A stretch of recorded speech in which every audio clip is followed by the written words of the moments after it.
After the bombshell that rocked viewers at the end of Season 1, Silo is back for Season 2, and it's more gripping than ever. The hit Apple TV Plus series based on Hal Howey's novels introduced us to the claustrophobic world of the Silo, where the thousands of inhabitants must obey a rulebook known as the Pact. Only none of them know why they're there in the first place.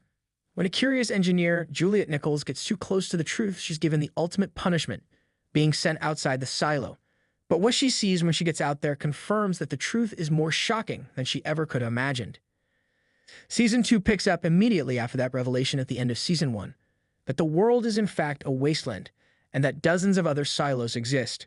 The first episode of Season 2 sees her make it into another silo and meet Steve Zahn's mysterious character Solo, and what ensues is a tale of two worlds. After everything she's ever known has come crashing down, Juliet must find a way to save those she loves and has left behind after she becomes convinced they're destined for inevitable destruction. Although the specifics of Silo 17 were not disclosed in the first episode, it is reasonable to infer that citizens lost faith in it and judicial following the release of the visor footage in light of the events of Silo 18. Since the outside world was actually a hellscape, everyone began to think that it had been deceiving them and holding them captive inside a steel fortress, presumably belonging to mechanical or engineering. These rebels flooded the generator room before departing, making the silo unusable. Except for one individual who ironically referred to himself as Solo, nobody actually survived. He had been watching Juliet and her behavior throughout the episode.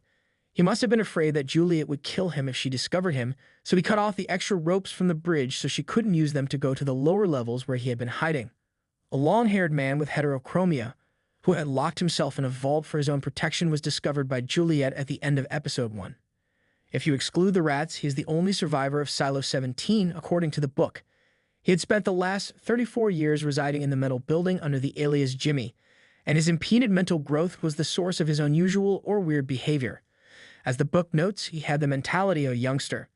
In a flashback sequence at the start of the first episode, we saw a young man named Timmy, who I assume became Solo in the Apple series.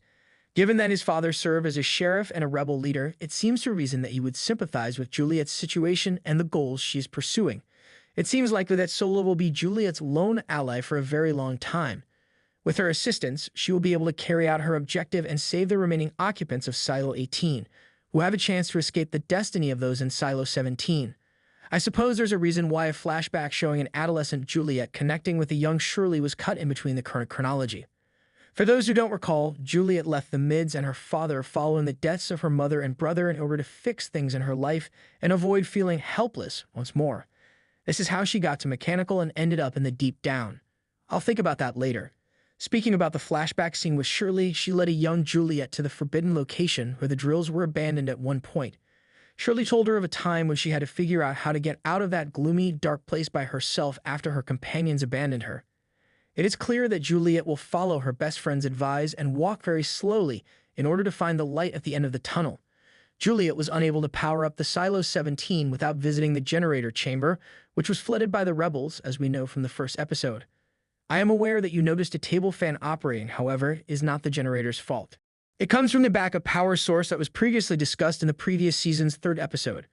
Residents of the silo can use backup power to run a few emergency devices, even in the case of a complete power outage.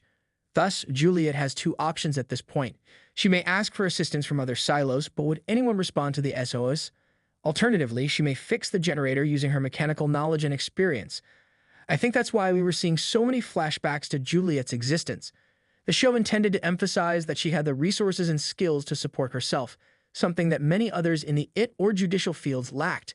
The generator room is currently flooded, though, and Juliet's dread of water was already established in the previous season when she attempted to search underwater for the tunnel George had mentioned prior to his murder.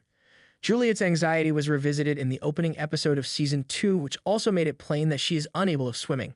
Given this, how would she fix the generator?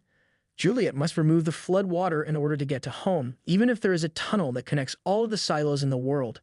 If you've read the novel, you already know the answers, but I'm sure the next episodes will delve into how she will get past the challenges she faces on her path back to her friends.